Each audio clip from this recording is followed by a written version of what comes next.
Alright, so I just finished building my PC.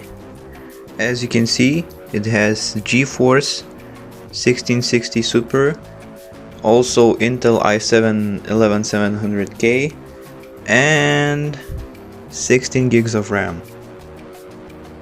But most importantly, it has this massive CPU cooler, which is so big that I can't even close my case. Oh my god.